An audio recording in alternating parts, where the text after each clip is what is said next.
smallest in the house, she says in one of these points. On the other hand, she says, on a columnar cell, how ample to rely. So she underscores her smallness at the same time as she's saying what you have to rest on ultimately will not be nature, but your sense of who you are. The problem is, if you have a strong sense of self and who you are, as Dickinson does, you also have a sense of the fragility of self. You're not always columnar inside. Talking about Virginia Woolf, here's a brilliant writer, a genius, who always was aware of her fragility and eventually killed herself because she felt that she couldn't keep going anymore. She couldn't take the feeling of insanity coming on. So she committed suicide. Dickinson is one of the best poets of all to work on this double sense. You have to be strong to be human, but to be human is to have weaknesses and vulnerability. So, getting back to nature, we see this sense of alienness in nature strongly in one or two other poems here. Maybe we'll look at one more. Turn to, well, two more maybe. Turn to I Started Early, Took My Dog, number 520.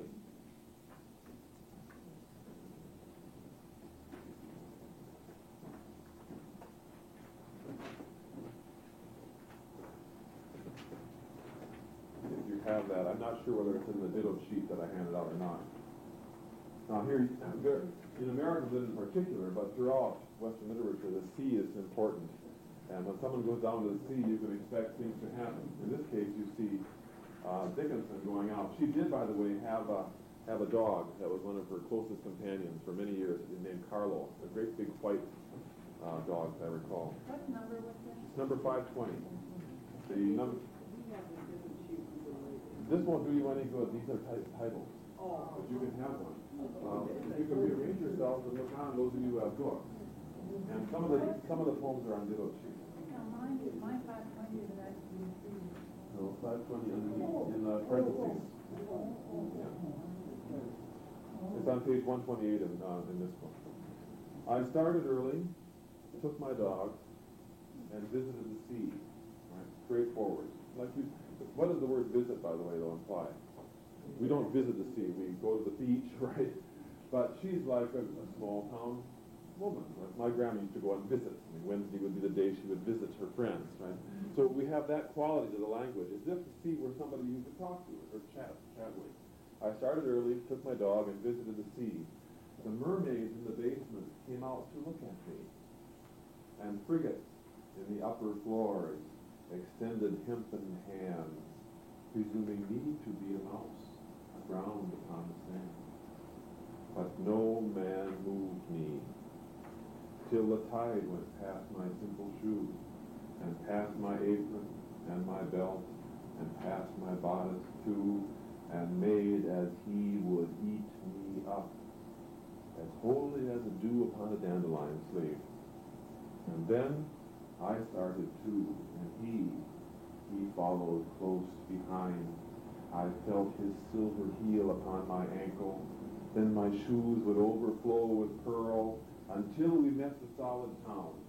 No one he seemed to know, and bowing with a mighty look at me, the sea withdrew. It's like a nightmare, is it not? Not as horrible as some of her other poems of this type, but all the same, the sense of fear, of being chased, is very strong. A nice imagery. It starts out with a straightforward line. The mermaids in the basement came out to look at me. What would you see there?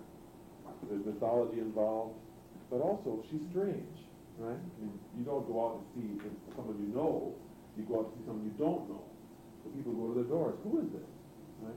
And the mermaids are part of the sea. They're part of the elements of the sea. So they're at home. She is not at home. And you're in the dangerous position of being somebody who doesn't know exactly what he or she is doing.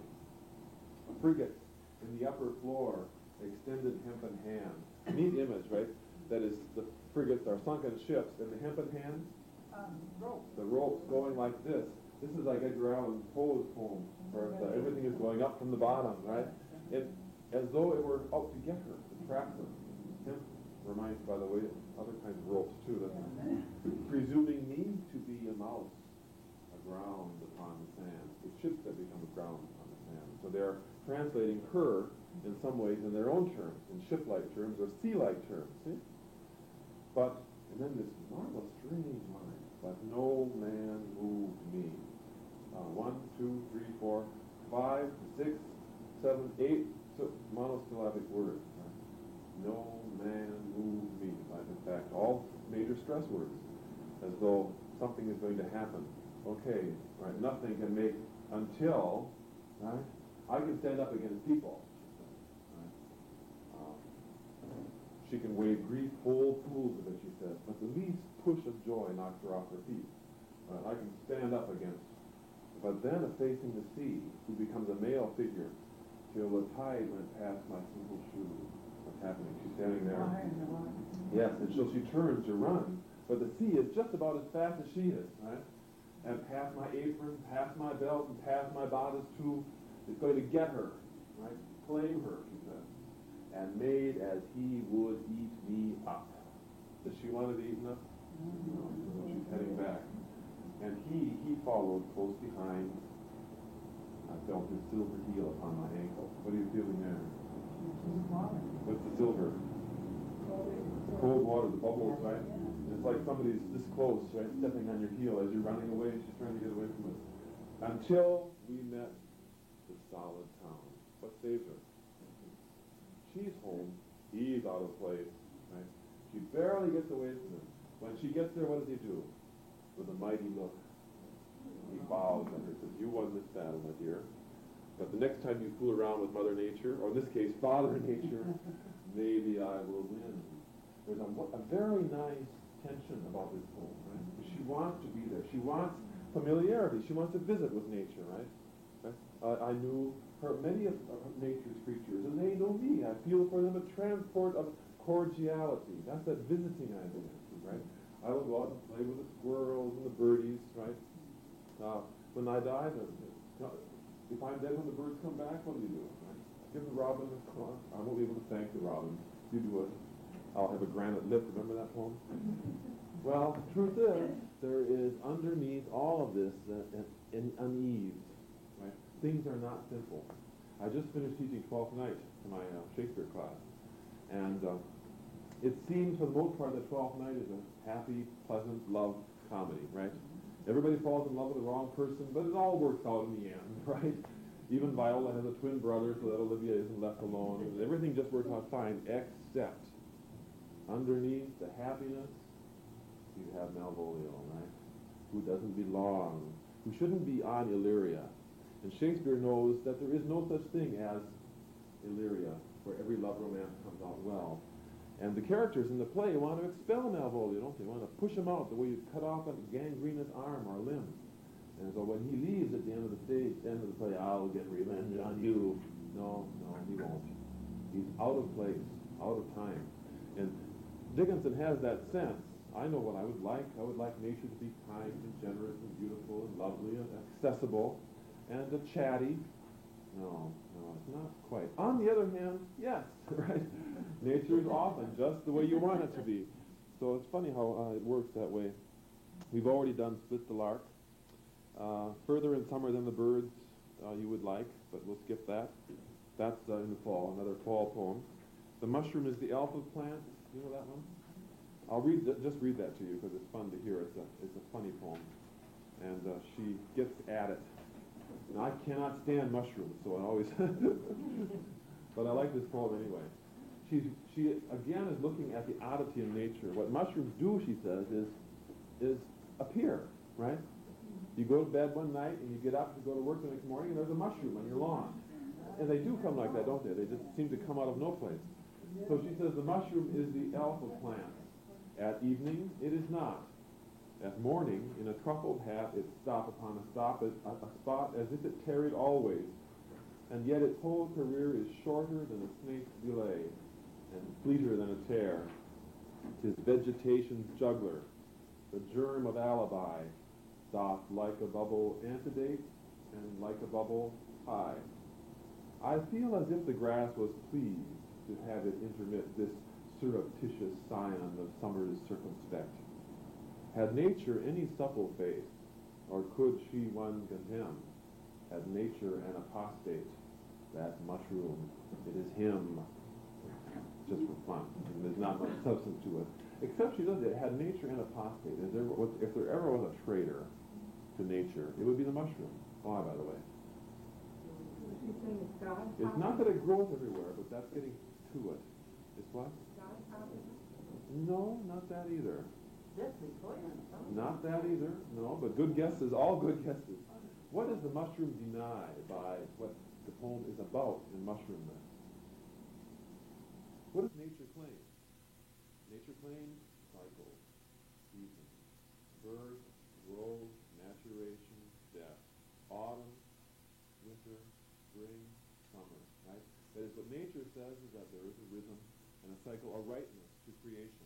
What does the mushroom do? Right? He denies everything, right? Nature would take so long to build a tree, right? Or even a flower, you can watch it, see it grow, and you say, we participate in this. But you get up in the morning and there's 16 mushrooms. Where did they come from? So she's saying, I like the mushroom. And it's a jokey conclusion, right? So that mushroom, like a disobedient child, it is him, right? If somebody ever deserved a spanking in nature, it would be the mushroom. On the other hand, nature and apostate, right? A non-believer, somebody who says, okay, I give up faith. It'd be the mushroom of all things. The one thing which doesn't cooperate. Do you believe that? So even in this amusing little poem, there is some. Now let's have one. I think you can't get rid of it. No, like brackens. Yeah. Or certain kinds of fawns. Yeah, not fawns. Ferns. A tear is a small seed, a waste seed, I think. Is it like? Yeah, like wheats. And it's the unwanted part, right? The husks and things. Yeah, 1755. We'll end with a very nice one on nature. This one you should all memorize. This is Jamaica Prairie. It's number 1755. Page 319 in this book.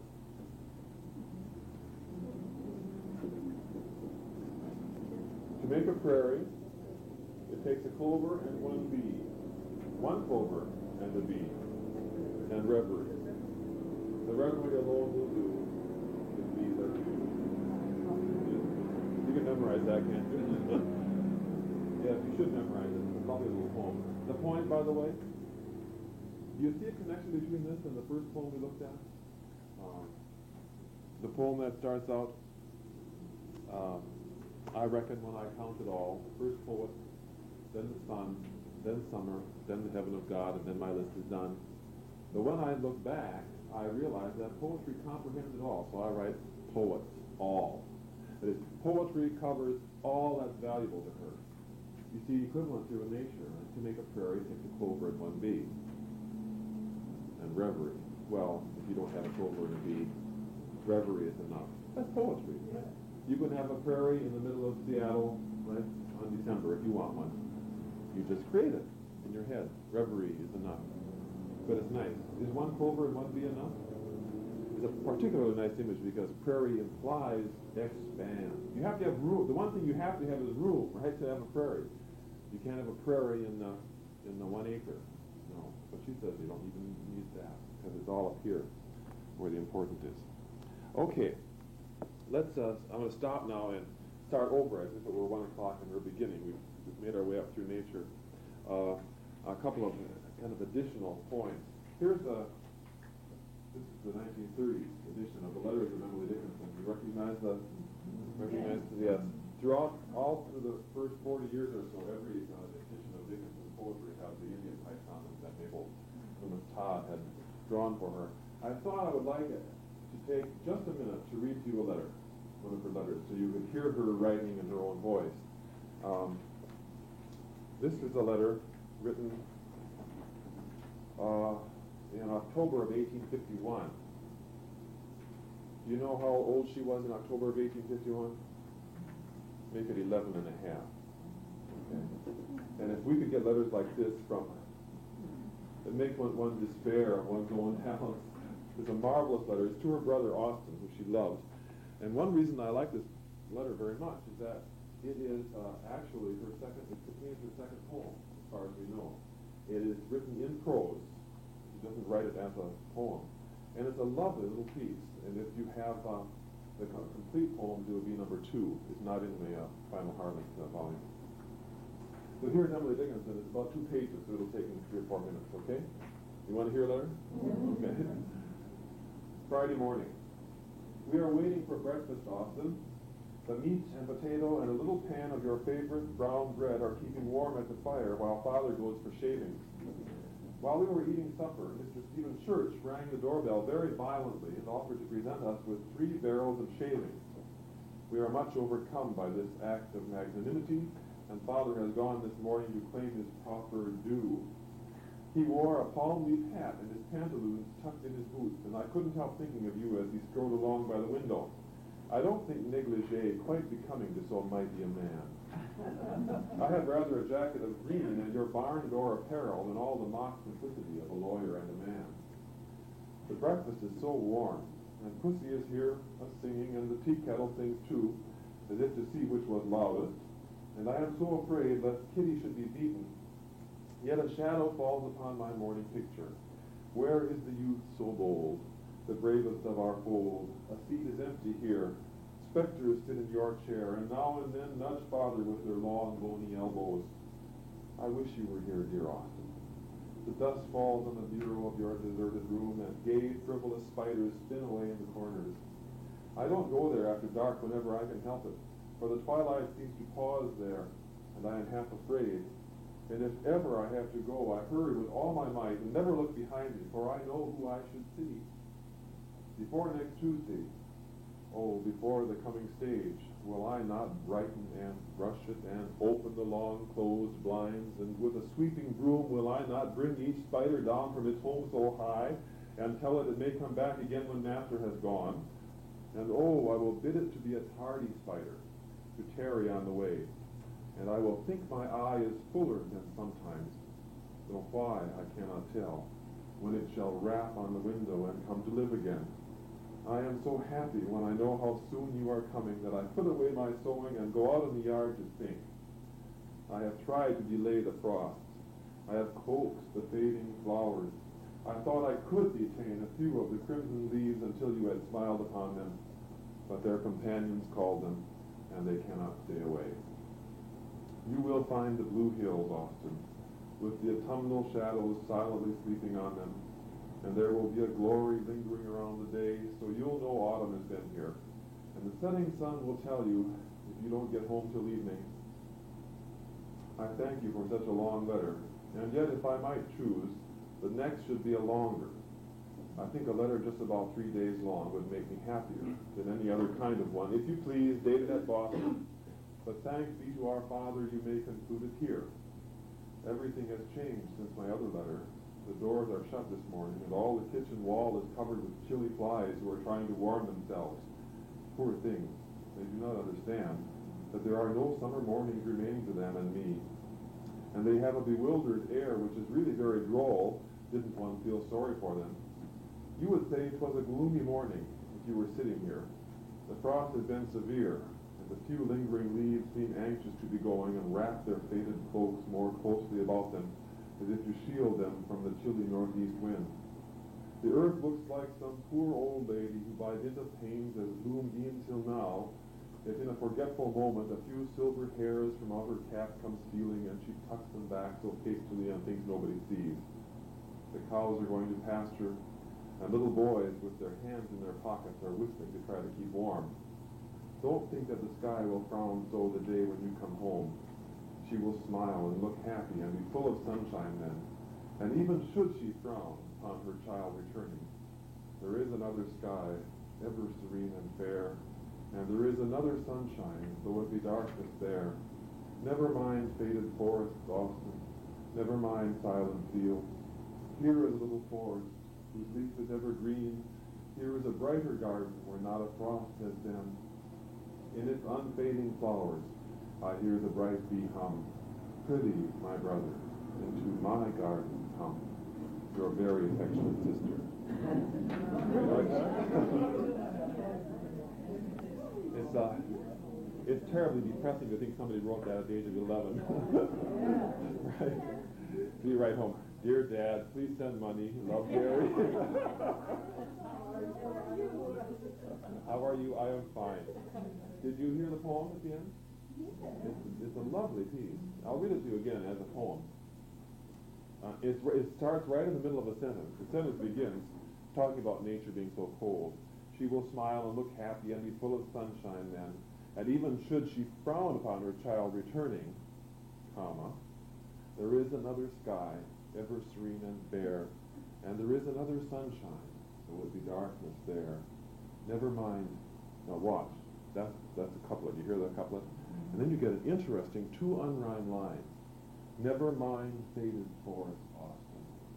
Never mind silent field. Here is a little forest, whose leaf is evergreen. Here is a brighter garden, where not a frost has been. In its unfading flowers, I hear the bright bee hum. Prithee, my brother, into my garden come. She was evil. Yeah. Yeah. It's just awful.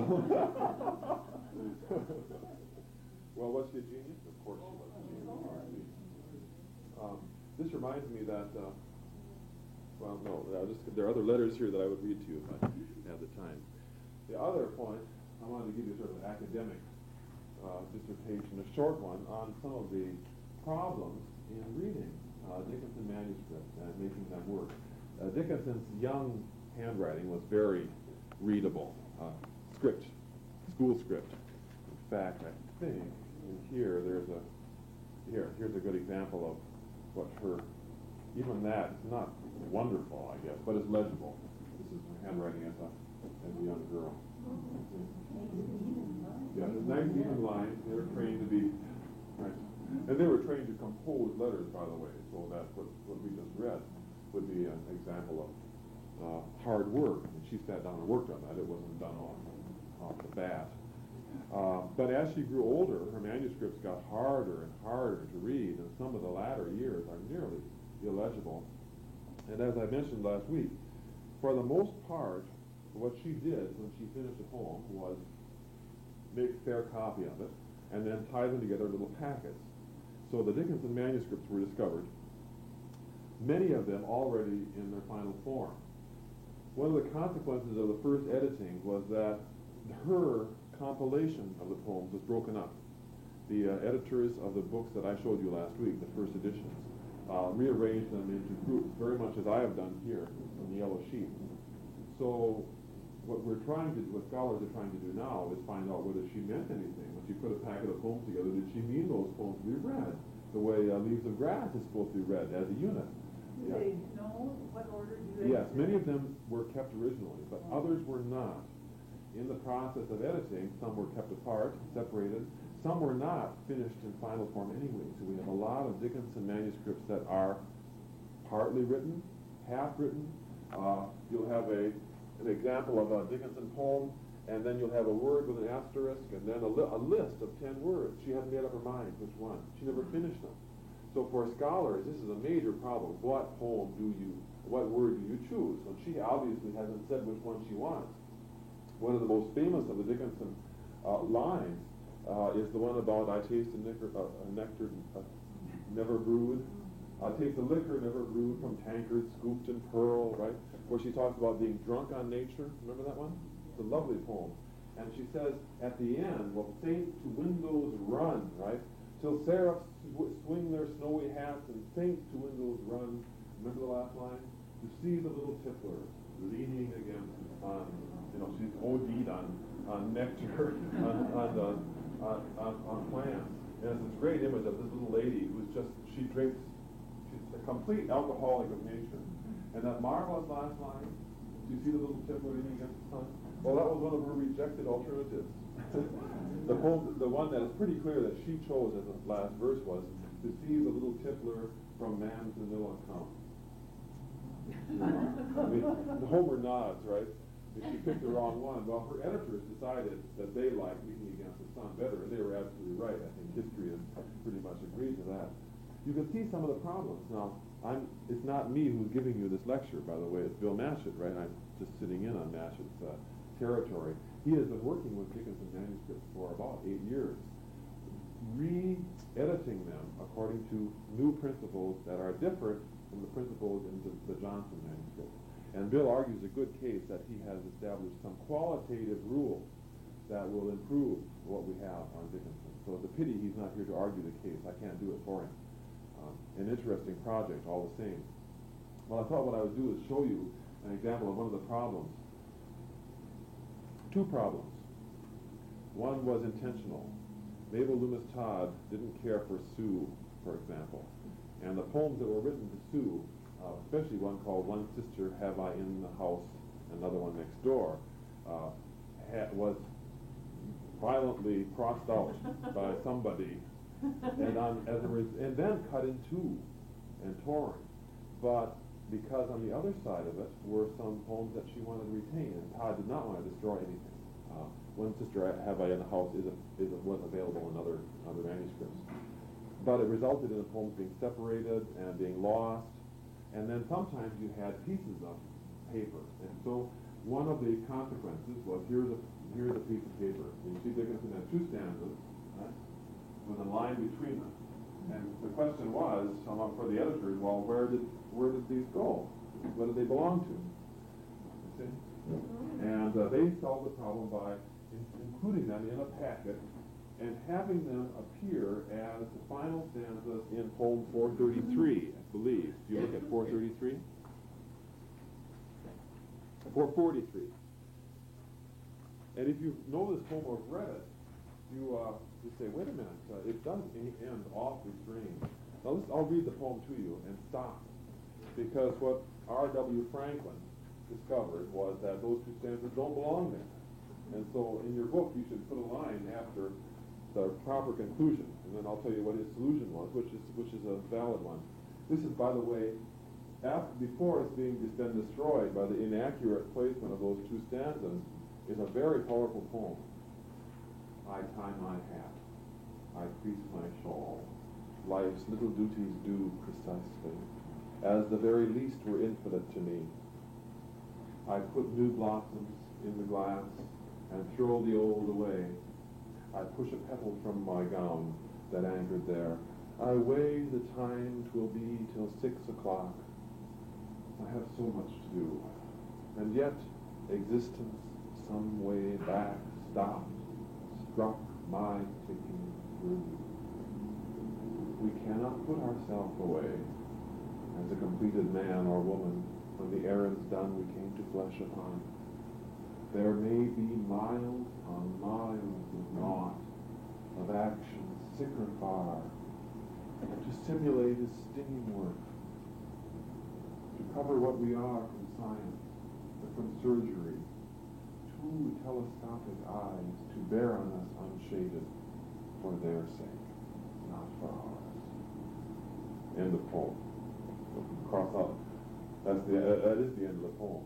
You hear that is a powerful poem. You say, what happens when you die inside and you have to live for another 30 years, right? But yet some way back my ticking stopped, struck my ticking through. The idea of we cannot put ourselves away as a completed man or woman when the errand's done we came to flesh upon. Remember, my life closed twice before it closed, it yet remains to see if immortality unveil a third event to me. That sense of, what, I don't have any more to live. Right? My purpose for life is dead. So what does she do? What people do who are living in grief or loss. I tie my hat, I crease my shawl, life's little duties do precisely. Right? All the unimportant details become important, right? I weigh the time till 6 o'clock. I have so much to do. Oh, does this remind you, by the way, of a famous poem by T.S. Eliot? Yeah. Yes, Love Song of Day. There's so much to do before the taking of toast and tea, right? Prufrock's whole life is measured out as coffee foods, and this is what she's saying here. This is all that's left. The difference is that this poem is about someone who has lost the reason to live. Prufrock has never had a reason to live, right? He knows his vacancy there. At least Dickinson can say in another poem, it yet remains to see if immortality unveil a third event. So there's a possibility, right? something of value coming. Now, if you look at, for their sake, not for ours, why do people want to know about you? Curiosity, right?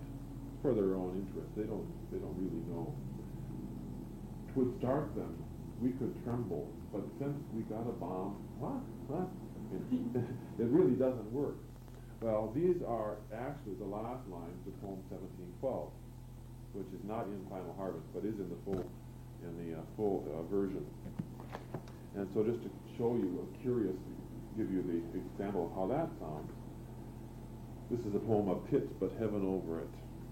This is about life, a pit, but heaven over it, and heaven beside, and heaven abroad, and yet the pit with heaven over it. To stir would be to slip, to look would be to drop, to dream, to sap the prop that holds my chances up. Ah, pit with heaven over it. The depth is all my thought. I dare not ask my feet. 'Twould start us where we sit, so straight you'd scarce expect it was a pit with fathoms under it. Its circuit just the same, seed, summer, tomb, whose doom to whom 'twould start them. We could tremble, and since we got a bomb, and held it in our bosom, nay, hold it is calm. Therefore we do life's labor, though life's reward be done, with scrupulous exactness, to hold our senses on. You hear it. Now you can hear, one reason you can tell it, those stanzas belong to this one, though it's the editorial judgment. We don't have proof by the manuscripts. For example, in this poem, A Pit But Heaven Over It, you get this line, 'Twould start us where we sit, and then the fragment starts, 'Twould start them, right? So she's repeating it. You get the word tomb and then the word bomb, which is a visual exact rhyme and a near rhyme. So there's internal reason to show that this actually does belong to it. It takes intense scholarship to prove that kind of thing. And Dickinson's poetry is awkward sometimes that way. Manuscript problems forever. What's the name of the poem? That was the second one I read, A Pit. It was number 1712. It's not in the Final Harvest, but it is in the full poem. By the way, can you feel the difference in the quality? The second one is much worse. A Pit But Heaven Over It is not a good poem. But I tie my hat, I crease my shawl is yeah, gets you inside. Sometimes you feel that way though too, don't you? Right? You keep yourself going by details. Right? It's by getting up at 6:17 every morning that I'm able to get up every morning. Right? Especially. Yes, especially. Okay, those were, I wanted to give you two little extra elements, the letter and then this bit on the editorial problem. Now we can go back to the poetry. Do you want to, I think you should read the section on self poems before we move on to love and death and despair and all those things. So we'll read a few of these off the bat. First, I think we'll look at a couple of the poems which underscore her sense of smallness, of tininess. 288, I think, is on the ditto sheets I gave you as well.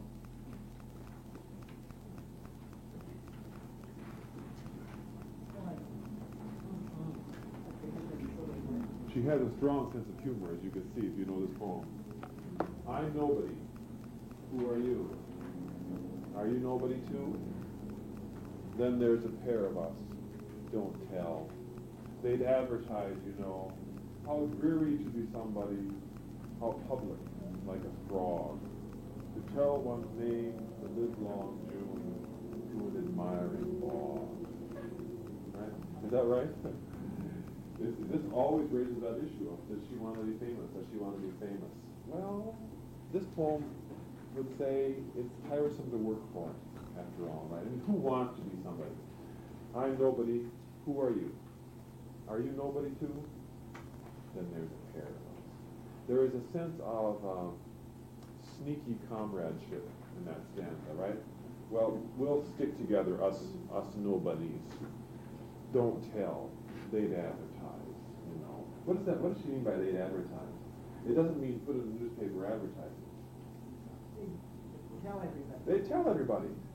Of course, this is a paradox, because if you're nobody, who cares?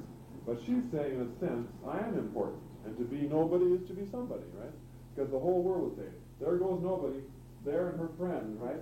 Well, we don't want that out there. We'll cherish our privacy here. How dreary to be somebody. Is that right? This always makes you think of people in the public eye. How public, like a frog. To tell one's name the livelong day. That's Fiery frog, right? See, bragging, right? Harder. You know, to spend your whole life getting your name in front of people, right? Just like a frog, croaking away. And she implies saying the same thing. It's your name. And what is the public? Can you imagine everybody on the talk show circuit? No. That's what she would not do, you see. That's what she would never do. She doesn't mind being famous. But publication is the auction of the mind of man. Poverty be justifying for so foul a thing. Possibly. She says, possibly. I would rather go white unto my white creator than invest my snow. I'll stay pure and by myself. Now maybe if you're starving to death, possibly. She says, well, okay, if I don't have it, right, if I can't keep body and soul together, maybe I would do it. Thoreau does that too when he says, I'll devise a way to be unlike the Indian, not have to sell my basket, so I may weave what I wish for myself. Yeah. And then if they want to have some, all right. Yes. But the lawyer doesn't have to buy it. No, never. And what he wants to do, of course, is go only so far as will satisfy himself. Like the first lesson that he learned when he farmed the first summer at Walden was that he farmed twice as much as he ought to have. Too much food. Right? Say bean. Yes, they bean too much. Much too than Myron Bog. Yeah. She talked about having the wherewithal to do what she wanted, and Virginia Woolf wrote a book about that. They had a room of one's own, and she was lucky because it was the thing. That she had her own room. She did have her own room, and it's a beautiful room, and it's got a beautiful view. If you look out of the window of her room, you can see the steeple swimming in amethyst in the morning. She had her own garden. The problem is that Dickinson created her own room, and she did it by withdrawal, right? And there are human problems with somebody who becomes a hermit. One wishes that she could be a successful and happy social creature, which she was when forced to it. One wishes that were comfortable for her. On the other hand, Dickinson did not kill herself, as Virginia Woolf did. One of the sad features of Woolf's life is that though she knew it to be necessary to create, she never got that. That she lived in the world. Yes, and that's what I mean. They knew that she was so sensitive that she couldn't live with Yeah. Well, Dickinson could not take the claim upon her, I think, that the world made. And I don't think Woolf did either. I think Woolf was destroyed because she didn't bear. But she had to live in the world. Yes, well, they're both from very social families. And, Dickinsons were prominent people in the town. And, of course, Leslie Stevens was a famous man, and so was Leonard Woolf and the whole group. They're an interesting pair to put together, to think about what happened to the two of them. Dickinson was only 56 when she died. She's not an old lady. But she didn't commit suicide, and Virginia Woolf did. There's a difference there. It's particularly sad when They you... lived in very different times. Different times. Yes. Virginia Woolf had a terribly unhappy childhood. Her mother died, Well, whereas Dickinson had a sister. well, Dickinson had a very powerful father figure. So did Virginia Woolf, though. Yes, yeah. Stevens was a very prominent and powerful man. I don't think he was as dominating as Dickinson was. She always talked about him as though he were God. And Dickinson said that she never knew her mother until her mother became a child and she had to nurse her. And so Mrs. Dickinson is almost non-existent in the letters. It's her father and her brother that stand as creatures in front of her. I don't know. If one knows of so many modern women poets, particularly, for example, who have committed suicide. Yes, but it seems to be more common with women. That is the great, right? But But men do too, yes. Virginia Woolf was subject to this terrible mental breakdown, Yeah. and she had another one coming on, Yeah. so she just waited. But the question is why? Why?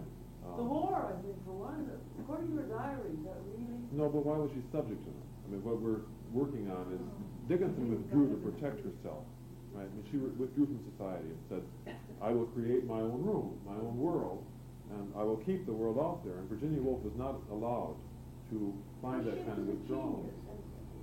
They seem to have an extra burden of They do, perception. yeah, I think that's true. And Virginia Woolf had as fine a husband as you could have for her needs. He couldn't protect her in the end. Yeah. I think it's more down to a mental breakdown, like the wolf that maybe our mental Yeah. characters, Yeah. rather than, I mean, they're getting a little bit more Yeah. into the file. Of course, we don't know for a fact what caused her problem, but she knew it was happening, and she couldn't stop it. Yeah. Okay, let's read a couple more of these little ones. 486. This is not on the list, I don't believe.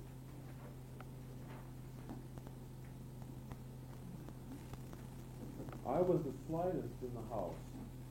I took the smallest room. At night, my little lamp and book and one geranium.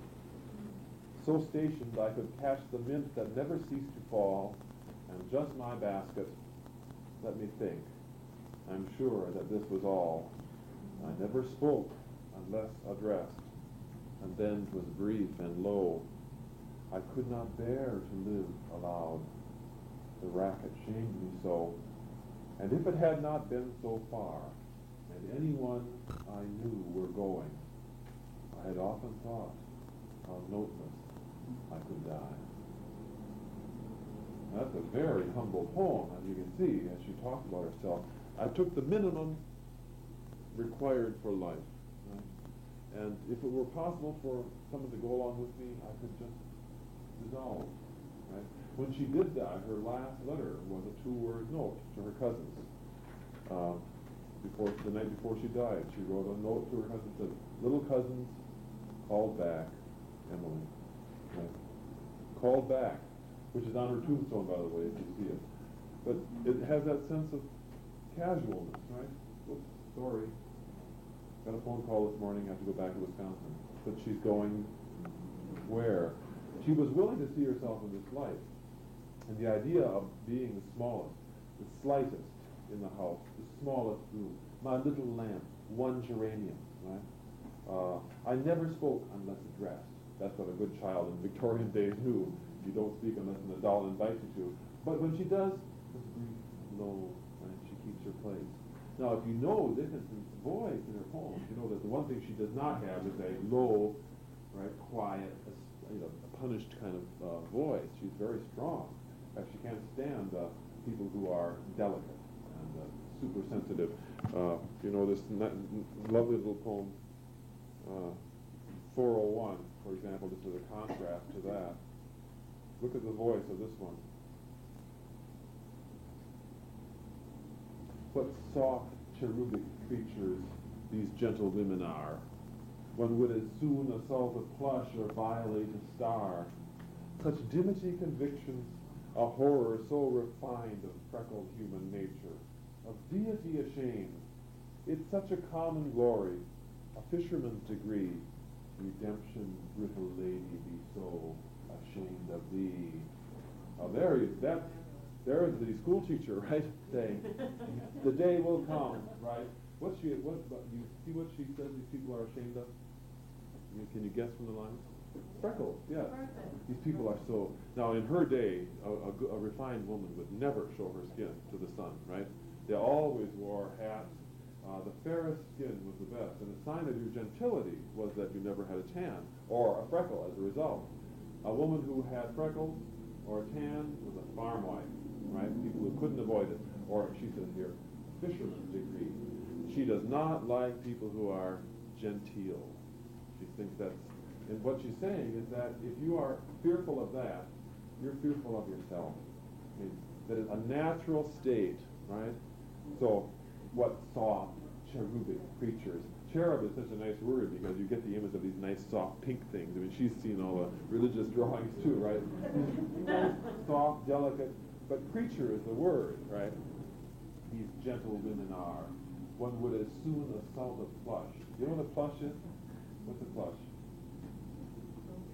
soft little satin pillow on a sofa, right? My grandma used to have plushes. It's a word that's almost dead now. But in the Victorian days, not so many years ago, little old ladies would have little plushes in there, right?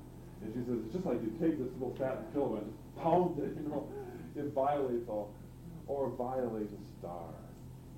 That's how far away they are. Such dimity conviction. What's dimity?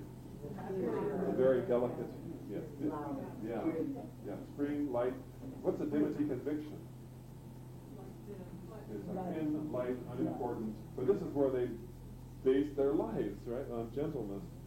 A horror so refined of freckled human nature. Is that what you're afraid of?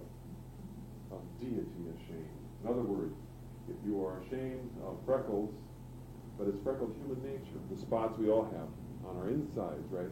Then you're ashamed of God. God created this. It's such a common glory. A fisherman's decree, right? That is, a fisherman can't avoid getting freckles. And then she puts her finger right at these brittle ladies. Redemption, brittle lady, be so ashamed of thee. The time comes. It's a status degree. That is your social status. God rewards fishermen with their freckles. This is something to be proud of.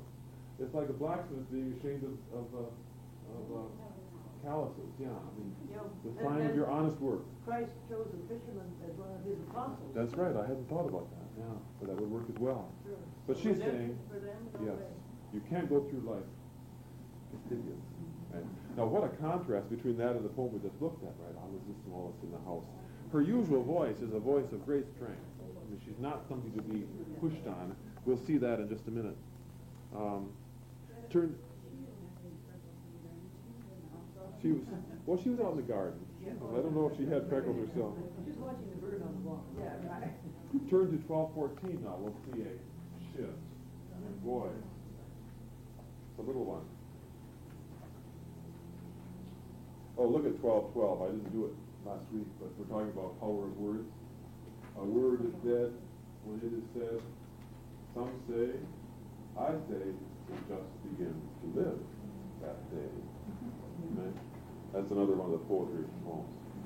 We introduce ourselves to planets and to flowers, but with ourselves have etiquette, embarrassments, awe, A-W-E-S. It's an odd little poem, isn't it?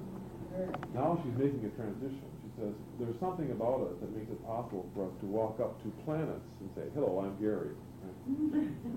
But when we look at ourselves, now is she saying this positively or negatively? It goes both ways, doesn't it? As we feel, on the other hand, she believes so strongly on the value of self.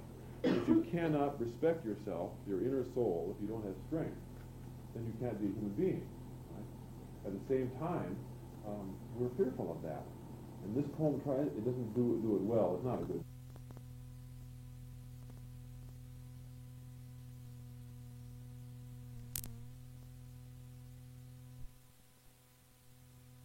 I don't know how much time we're going to have, so I suspect we'll have not a lot of time. If you want to bring a copy of the Shropshire Lad with you, or more poems, or last poems come before more poems. And then what we may end up doing is just reading a little bit. Or if Dickinson keeps crowding through, we'll get along without. Maybe we'll do Houseman another time. I'll read you when I'm teaching Dickinson, and I'm trying to help students understand the quality of her poetry. I like to find a similar poem by another poet, and I'll just read to you two poems, one by Dickinson and one by Houseman, and the two work very nicely to work towards the natures of these poets that distinguishes them. The most famous one is one of Houseman's poems, which I had to memorize in high school. Maybe some of you did too. With rue my heart is laden, for golden friends I had. For many a rose-lipped maiden, and many a light-foot lad, by brooks too broad for leaping, the light-foot boys are laid. The rose-lipped girls are sleeping, in fields where roses fade. Now, Houseman has roughly one thing to say. He talks about regret, about rue, about dying young. Right? And poem after poem talk about how soon old we get, and right, they're marvelous little poems. And this is very typical of the time. I was young once, and I had lovely girlfriends and lovely boyfriends, and they're all dead. Right? I saw somebody licensed the other day, it was just R-U-E on. Who? Yeah. I couldn't help but This is think for. of it. And this is a Dickinson poem on the same topic, but notice how she picks it up. This quiet dusk was gentlemen and ladies, and lads and girls, was laughter and ability and sighing, and frocks and curls. This passive place, a summer's nimble mansion, where bloom and bees exists an oriental circuit, then cease like leaves. It's a lovely poem. It's almost never read. I don't know if people don't like it, but I like it a lot. I think it's better than Husband's poem, which is a little bit too pat for me. Dickinson here is doing something that Husband does not do, which is making an extension between youth and life and death and processes of nature, right? So that, and work, you see, with this quiet dust, those gentlemen and ladies and lads and girls. There's laughter and ability and sighing. The shock is always the quietness of it, right? There was a time when there was activity, there was life, vitality going on, and frocks and curls. This passive place. See how that sits up against this quiet dust? Quietness, passivity. A summer's nimble mansion where bloom and bees exists an oriental circuit. And she likes those motions off towards abstract concepts like oriental circuit, the orient, a place of activity, fruitfulness, vitality, then cease, like bees. A lot of mystery, yeah. So, that's 8:13. Now, it seems to me the natural process is to go from self to despair. So, we'll hold off love until later, and death until later as well, right, if we can. Some of the despair poems are her best, her most powerful. I don't think anybody writes despair as well as she does. Some of them are just shocking. Turn to 301, for example.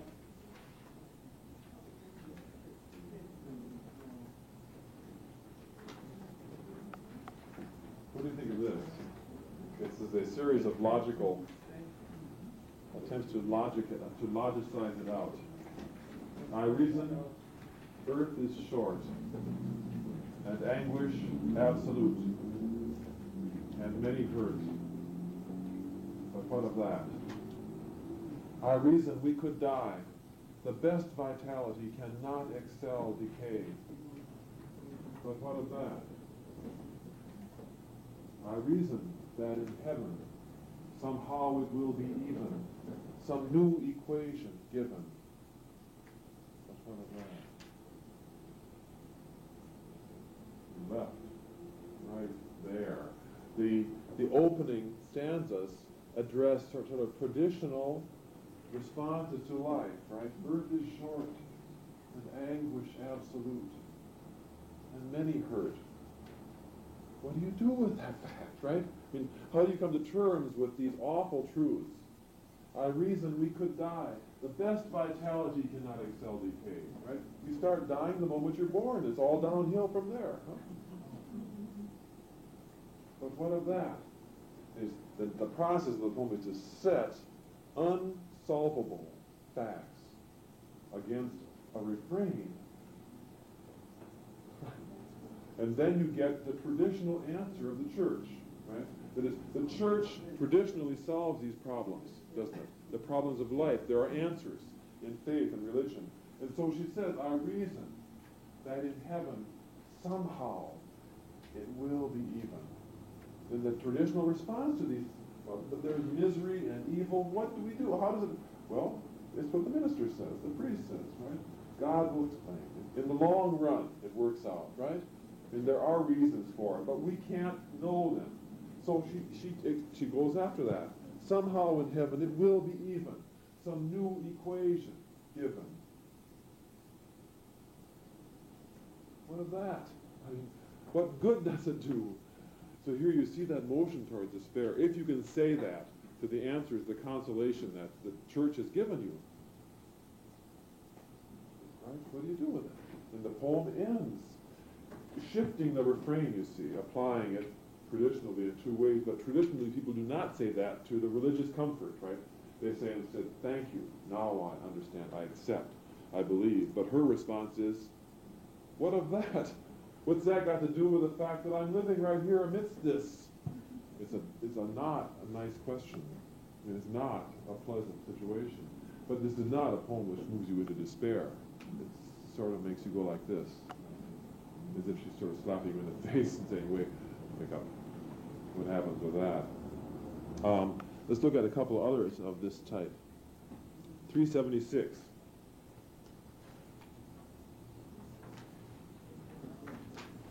I referred to this last week. Of course I prayed. And did God care?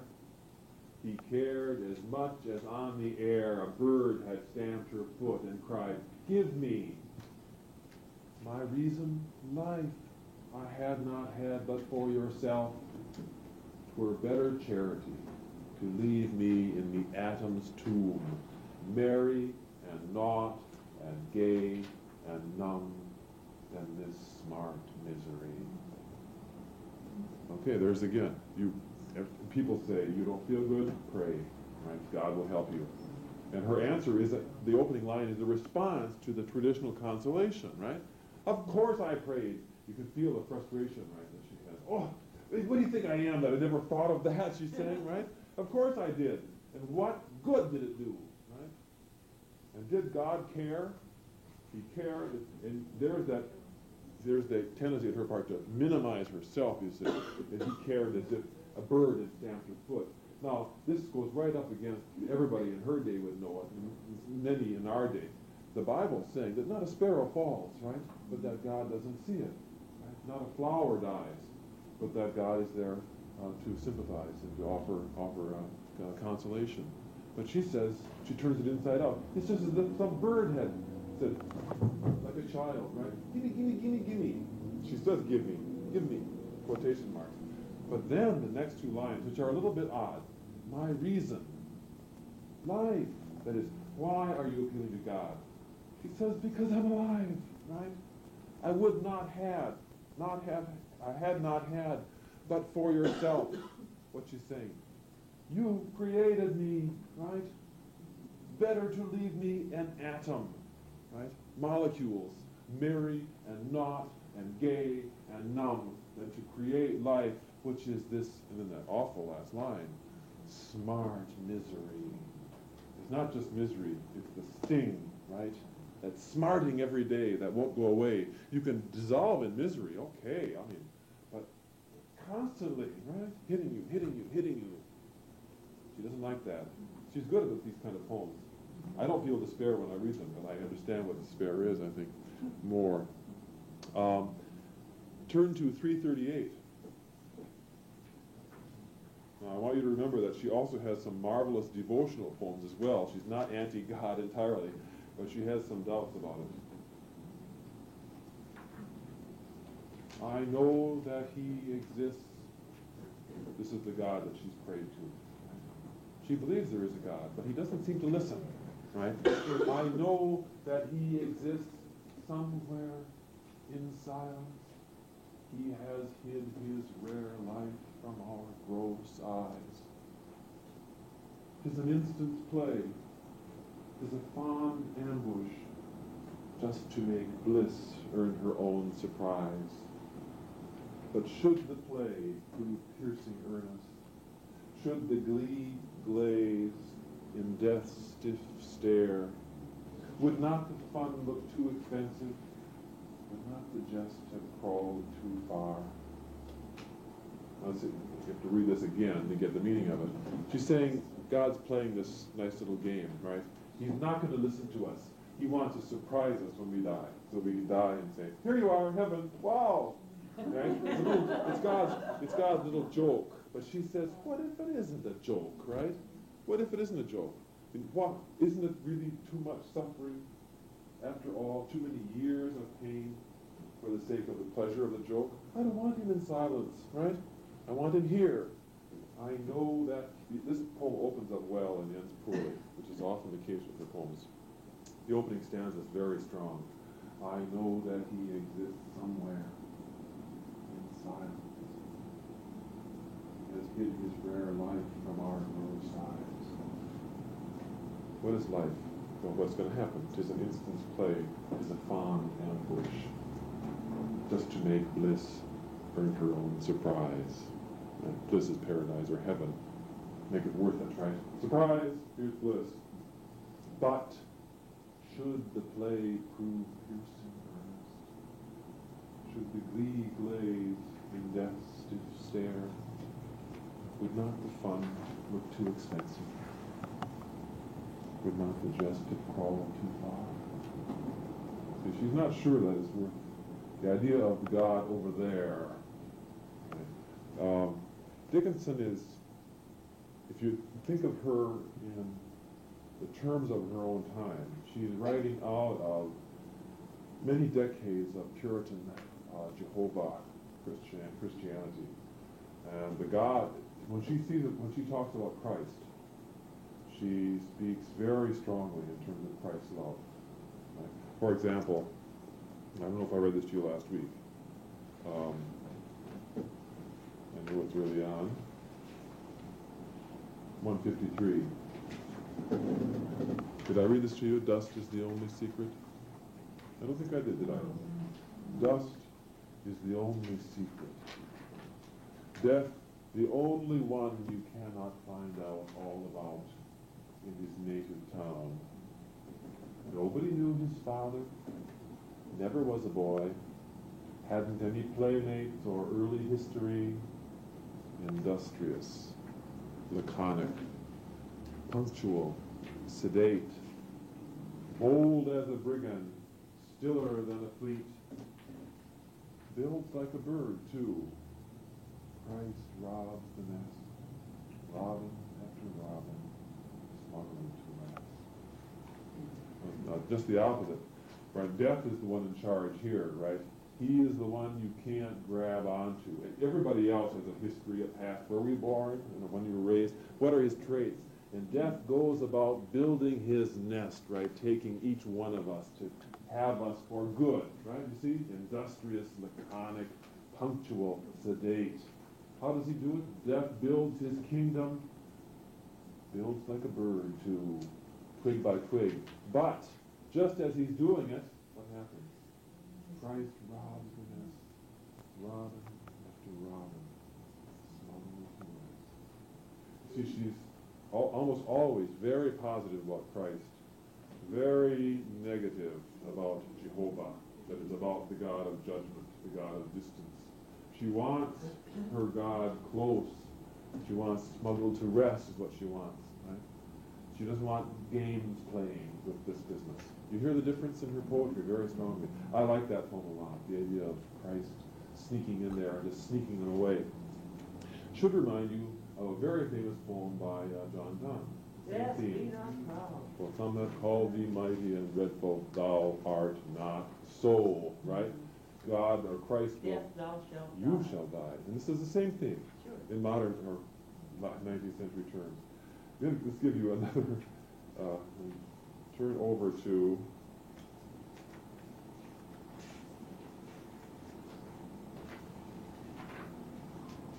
turn over to 1624. Now we're back to a different kind of God. That is the old God. Apparently with no surprise to any happy flower, the frost beheads it at its play in accidental power. The blonde assassin passes on, the sun proceeds unmoved to measure off another day for an approving God. Now there, that sends the cold up your spine, right? Now again, you'd say this is nature going about its business, but she's trying very hard to give you that sense of shock. Like it's a child, the flower is a child going about its business. It happens to be October, pleasant, sunny day, and all of a sudden, bang, Jack Frost comes. The blonde assassin, he doesn't even know he's evil, right? Assassins are supposed to be mustachioed Italian types, right? But this is a blonde, a Swede probably, or Norwegian. Right? And what does God do as he watches assassination? Just the way it's supposed to be. Yes, that's just fine. God is up there, you see, and saying, yes, but we don't like that, and she doesn't like it. This is the bird, you see. The bird who stamps her foot. And God doesn't pay any attention to her. God is in his world, and she doesn't like that. Some scholars have thought that God is a lot like Edward Dickinson. And that there may be some father situation here going on. Yeah, oh, I won't read you the Freudian poem. She's got a Freudian poem that'll knock your socks off. But I won't read it to you because you're all ladies, and I know you wouldn't like it. So. Inardimity. Inardimity, yes. I don't know about that. Oh, maybe I will. See how I feel next week. I want to bring you back next week, see. Turn to, let's see.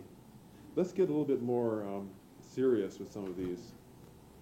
Turn to one of her great poems, 341.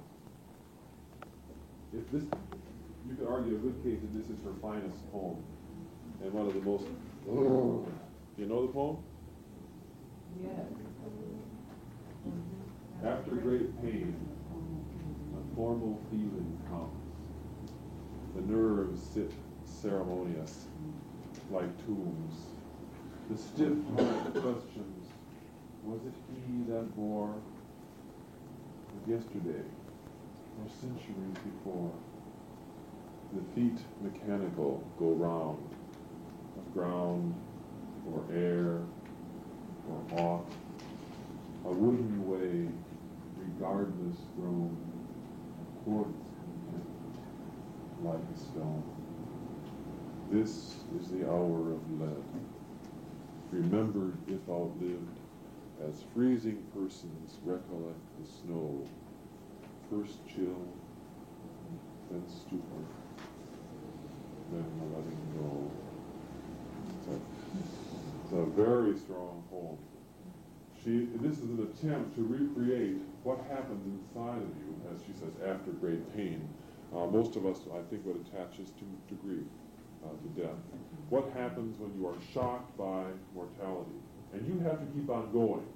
Now, there's a strong connection between this and I tie my hand, I crease my shawl, right? Life's beauties. That's the way you preserve yourself. Now, that was an internal process. Her life had died, but this is any kind of great pain. The sense that you keep yourself going through ritual, right? Through formality.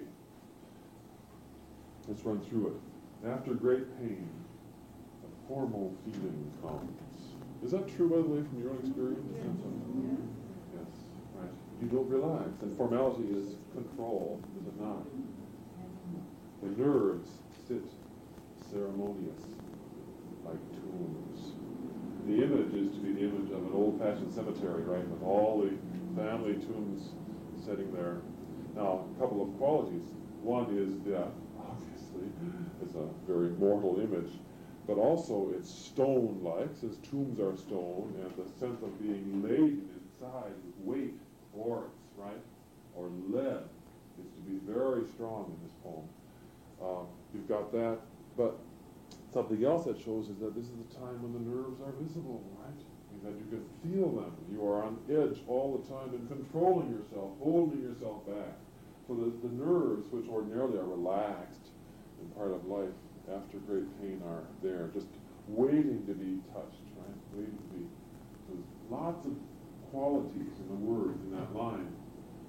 The stiff heart questions.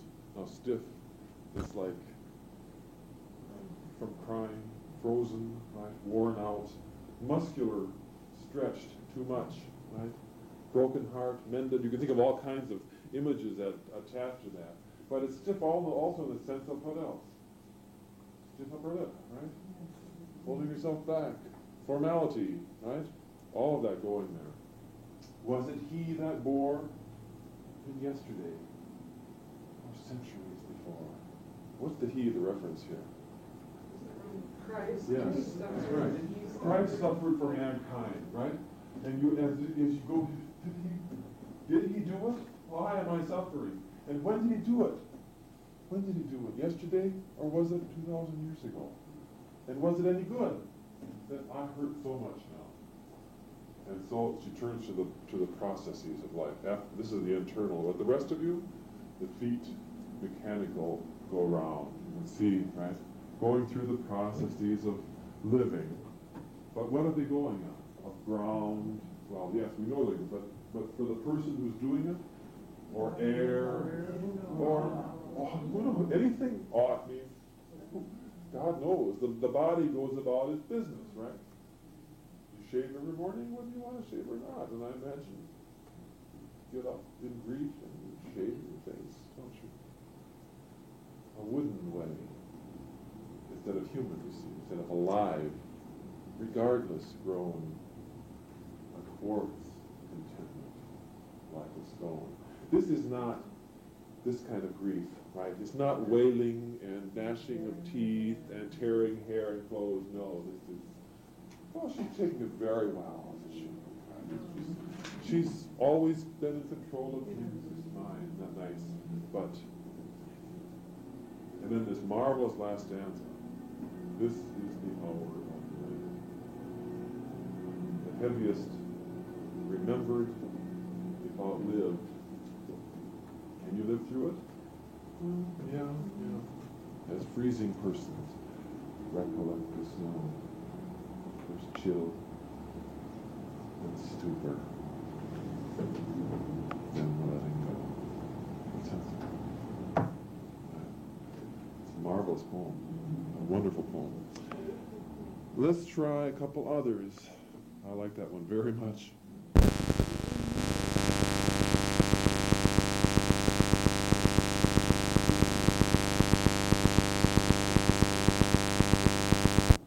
Is that right? Let our soul? She does. She must sympathize with it then. Yeah. She said in a later volume that she wished that she had lived some years later and she could have let go and sought some psychological help, that it would have helped her. So it makes you think this was her pattern to deal with. Oh, I'm sure it was, because she's a woman of great formality, after all, isn't she? Isn't from the images I've seen of her, she's a very elegant, restrained, thoughtful hostess.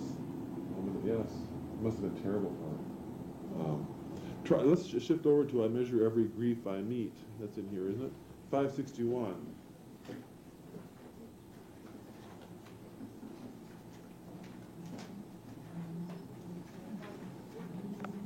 This turns it around. This is her looking at other people's grief, right, and trying to adapt it to what she has felt herself. I measure every grief I meet with narrow, probing eyes. 561. I wonder if it weighs like mine, or has an easier size. Again, the idea of weight, you see, holding down. Does it feel the same way to you as it does to me? Is it as heavy for you? Is it easier for you to bear? Am I more sensitive? You can feel all these kind of cogitative elements going on. I wonder if they bore it long, or did it just begin? I could not tell the date of mine, it feels so old a pain. I wonder if it hurts to live, and if they have to try, and whether could they choose between would not be to die.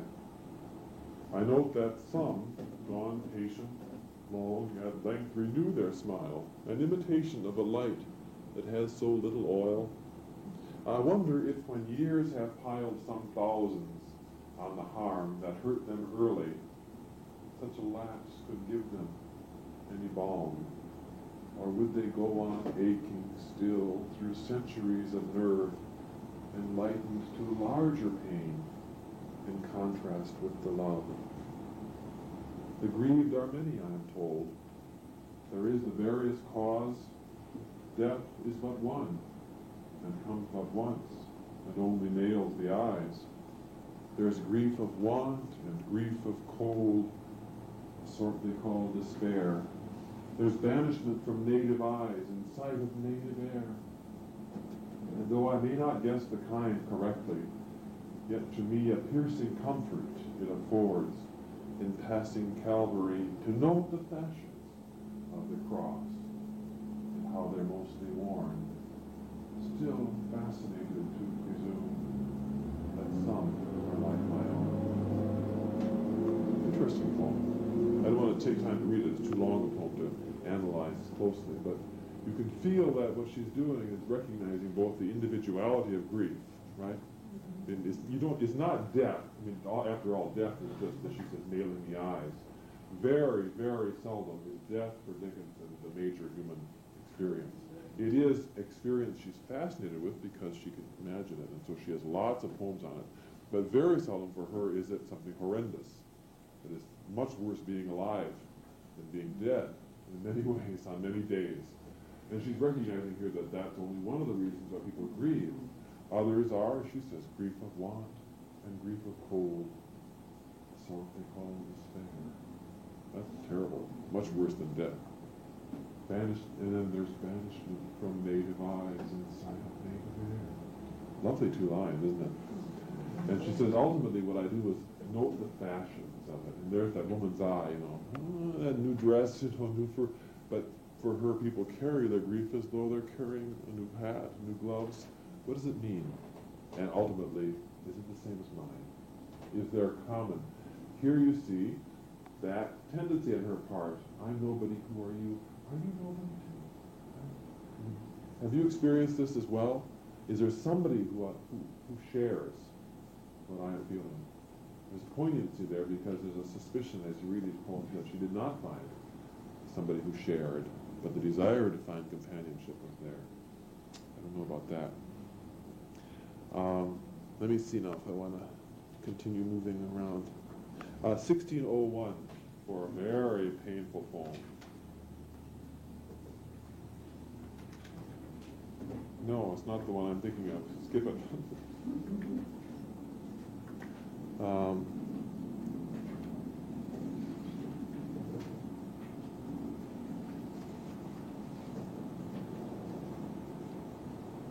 I'll find it another time. Let's, what I would like to do now is move to the top of the list and run through in a more random fashion. I've been giving you an organized reading, trying to put things one next to another. Now we'll read a few more of the better ones so that we can finish this category today, okay? So one that you want to read because it's famous is 67. Which one? Number 67.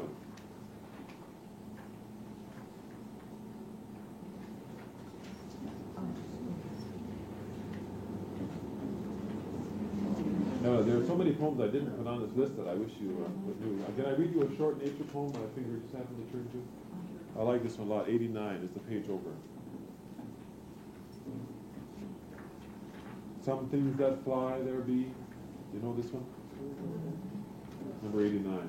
Some things that fly there be. Birds, ours, the bumblebee. Of these no elegy. Some things that stay there be. Grief, hills, eternity, nor this behooveth me. There are that resting rise. Can I expound the skies? How still no lie. That's the poet's problem, you see, right? She says, I don't have to talk about things that fly. Right? She says, I don't have to talk about things that stay. There are that resting rise. Can I expound the skies? How do you get at that? It's a very nice little poem. And we also should read 76 on the one just before that. Exaltation is the going of an inland soul to sea. You know that one? No? Exaltation is the going of an inland soul to sea, past the houses, past the headlands, into deep eternity. Bred as we, among the mountains, can the sailor understand the divine intoxication of the first leaving out from land? You've heard that, haven't you? Nice little poem. You have to be a novice to appreciate it, right? Can a sailor who spent all his life in the ocean, well, Melville would say, sure, he knows it better than you do. But that's a debate we want to get into. Number 67. back to misery and despair. Success is counted sweetest by those who ne'er succeed. To comprehend the nectar requires sorest need. Not one of all the purple host who took the flag today can tell the definition so clear of victory as he defeated, dying, on whose forbidden ear the distant sounds of triumph first agonized and clear. Very tightly composed poem, and a very memorable one. How do you understand victory? He says you understand it by defeat.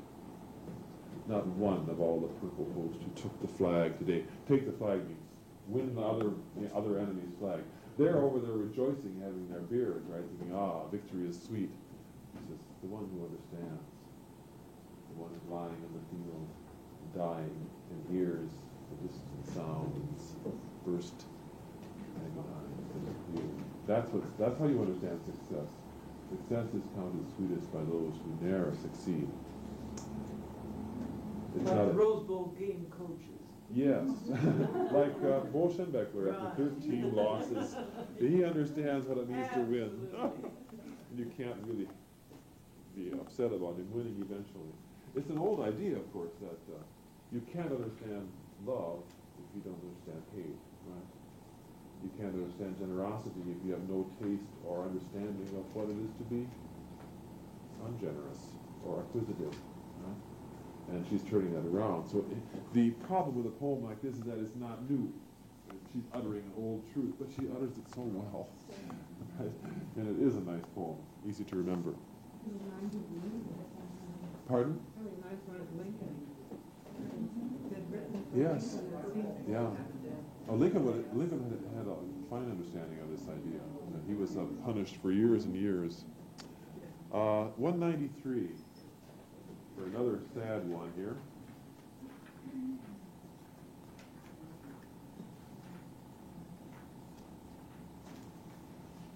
I shall know why when time is over, and I have ceased to wonder why.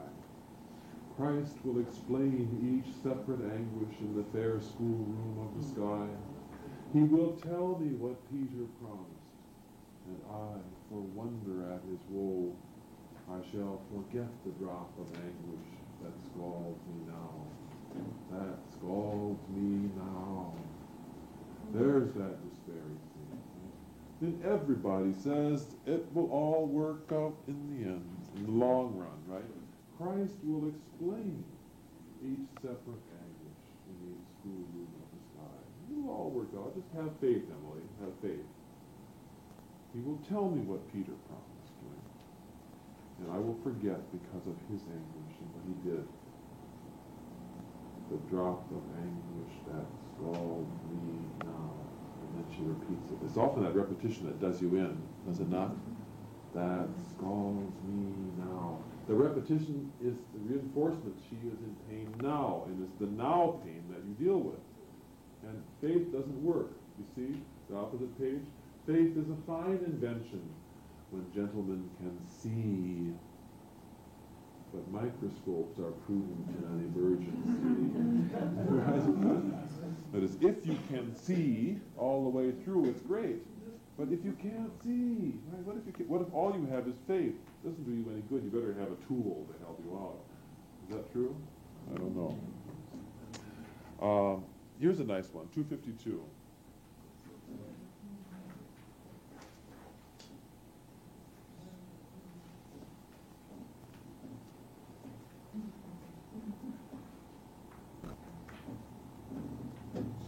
I can wade grief, full pools of it. I'm used to that. Because being alive is wading through grief. You can't be alive and just I'm used to that by now. But the least push of joy breaks up my feet and I tip, drunken. Let no pebble smile, 'twas the new liquor, that was all. Power is only pain stranded through discipline. Till weights will hang, give balm to giants, and they'll live like men. give Himalaya, they'll carry you. It's an odd conclusion, by the way. It doesn't hold up very well. But you see the point that the poem is getting at? Give balm to giants and they'll go crazy, right? I mean, they'll wilt. Give them the Himalayan mountains and Atlas will carry it, right? If you've got the strength. It's a pity it ends so awfully. That's a good example of a poem that starts out great. I can read full pools of it. I'm used to that. But the least push of joy hits me off my feet. And then the poem goes downhill all the way till by the time you get the last stanza, the last line, you're saying, what in the world is she saying? I don't understand that at all. She has that problem. How about a happy one? I stuck this in here just to not to get you so depressed as you were reading them that you couldn't stand it. And this is a line that you see over and over. I've seen it maybe 5 times in the last 3 months. Hope is the thing with feathers that perches in the soul and sings the tune without the word and never stops at all. And sweetest in the gale is heard, and sore must be the storm that could abash the little bird that kept so many warm. I've heard it in the chillest land and on the strangest sea, yet never in eternity it asked a crumb of me.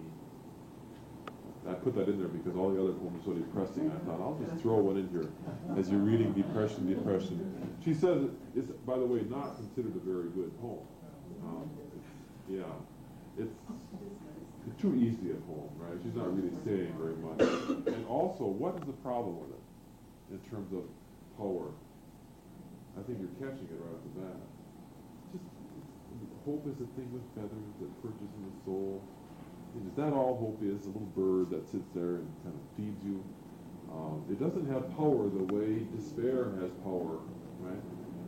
Even though it's a very powerful image, people like it, and there are books called The Thing with Feathers and Hope Has Feathers, and what is Woody Allen's book? Without Feathers? Is that the name of his book? Without Feathers, I think. And that means no hope. I think. I'm not sure about that. Okay, here's another famous one, 258. One of the few poems in hope, though. Yeah, very few. Very few. I can't think of any other. Lots on duty, but few on hope. There's a certain slant of light, winter afternoon, that oppresses like the heft of cathedral tunes. What about that first line? Now, this is one of those attempts to define nature and a moment in the day or a moment in the year. This is early in December, I think. Is there a slant of light that oppresses you? She says winter, winter afternoon. It's cold coming on. It's a sense of diminution, right? Now, theoretically, that same slant of light is going to appear in February, and it will not oppress, right? Because the days are getting longer. I noticed this morning. But you didn't feel oppressed by them? No. No, because we've gone around the bend, right? I think. What about oppresses like the heft of cathedral tunes? What is heft? Okay, it's weight, and tunes are not weight. Well, But the big organ. But that's still not weight, is it? Yeah. Not weight. Okay, but yes, she's making a connection between. Heavy organ music. No, that's a different use of heavy, right? Isn't it? I mean, heft means, right, that's heft. But she's making a connection between literal weight and, now, you're right, of course, cathedral tunes, the low, deep. I remember going to concerts in Rockefeller Chapel in Chicago. Do you know where that is? They played with a marvelous organ, and when they played, the whole cathedral is just going like that. And that's heft. And she's working on double weight then, the physical sensation, but also the auditory sensation of a deep cathedral organ going on. And can it oppress? Stabat Mater, that type of thing, right? Down you go. Heavenly hurt it gives us. We can find no scar, but internal difference where the meanings are. None may teach it, any, 'tis the sealed despair and imperial affliction sent us of the air. When it comes, the landscape listens, shadows hold their breath. When it goes, it is like the distance on the look of death. What does that mean? When it goes, it is like the distance on the look of death. You remember Robinson's poem on the death of his mother? And after looking at her body and looking at it, right, all the beauty gone, he says, and after it's over, we know what we know no more than what we have always known about death, which is that it's completely different from being alive. And there's no way of knowing what it is except doing it, right? That is, the truth is a body is just a body when it's over. Is that right? That's all it is. And when you look at a body of someone you love, the one truth you know is that he or she is someplace else. Right? That body doesn't work. They aren't there. They're not there. I taught Henry IV, part 1. And there's a very unpleasant moment in that play at the end. And everybody's happy with the way it went, the good guy won. And then Falstaff comes in, he takes his sword, and he stabs the body of Hotspur on stage. He's already dead. And all the students in the journal say, well, I like Falstaff, but this is going too far. You know, desecrating a human body. So I had to go back 2 days later and give them a lecture. Is it going too far? No. In fact, it's exactly the kind of thing Falstaff would do. Falstaff doesn't care about bodies, even his own. Right? He's drunk too much and wenched too much all his life. That body to him is meat. And it's perfectly in tune with him to stab Hotspur, as long as Hotspur's dead, right? Hotspur's alive, he wouldn't come near him. And what Shakespeare is doing is saying there are ways of viewing human beings. And what's important is not the body. You could jump up and down on Hotspur's face and the whole audience would go, ugh! But the truth is Hotspur's not there. And so when he picks Hotspur up, throws him over his shoulder, he might as well be picking up a sack of meal, right? Because that's all it is. And Dickinson is getting at that otherness of death here, the feeling of it. What's happening? She says, "'Tis the seal, despair, an imperial affliction sent us of the air." Now this is not despair about my future, right? About my virtues, about my this or my that. I mean, it's not personal despair, right? It's an imperial affliction. It's one of the ways nature or God gets to us through a certain essential otherness between ourselves and our lives and something else out there. It's akin, actually, to the otherness of the snake in an arrow held in the grass. You see, that kind of otherness. There are things we cannot know in our current state. And the things that we can know later on, we don't want to wait to find out. And so we live in a world of ignorance about some things, and we're despairing as a result. It's a nice poem. Let's see.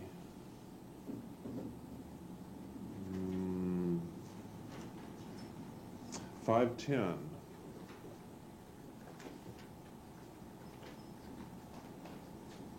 We'll skip 510. I wanted to do it.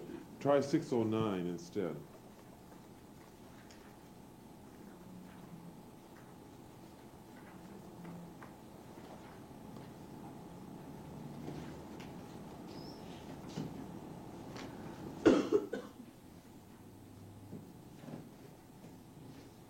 Years had been from home, and now before the door I dared not enter. Have you ever gone back to a place you lived at that was home to see it again?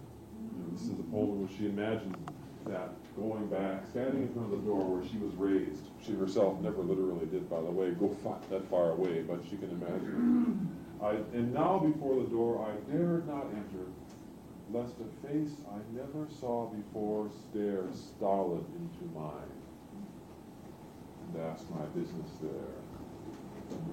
My business, but a life I left, was such remaining there? I lingered upon the awe, I leaned upon the awe, I lingered with before. The second, like an ocean, rolled and broke against my ear. I laughed a crumbling laugh. What's a crumbling laugh? Right? I laughed a crumbling laugh that I could fear adore, who consternation compassed and never winced before. I fitted to the latch my hand with trembling care, lest back the awful door should spring and leave me in the floor. I moved my fingers off as cautiously as glass, and held my ears, and like a thief fled gasping from the house. She couldn't bring herself to do it, could she? She couldn't bring herself to face the possibility that if somebody opened that door, and of course it's the door that gets her, right? There's nobody there who does anything. But if somebody opens that door, and they look at her and they say, yes, right? Her home. Why did you go back? My reason? What a life I left.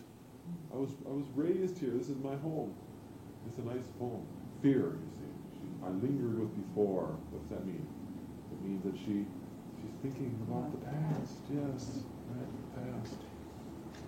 I had students writing a short, an essay a few years ago on the subject of going back to some place that was once home and what it was like. And one student, all on her own, mentioned going back to a house that she had been raised in which she had been raised, and seeing the door where she had gone in and out all through her childhood, painted green. And it was the color that did her. She just couldn't believe it. It was a color her mother hated and couldn't stand green in houses, and here was their house, their home. It's a very good essay, surprisingly. What else should we do here of this business? 1243.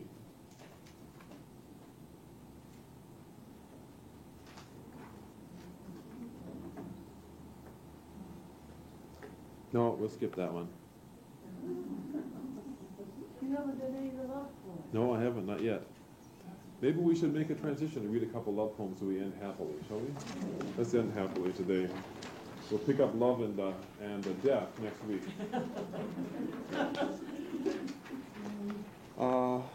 47 for a Love and nice Death and the American Drill Team.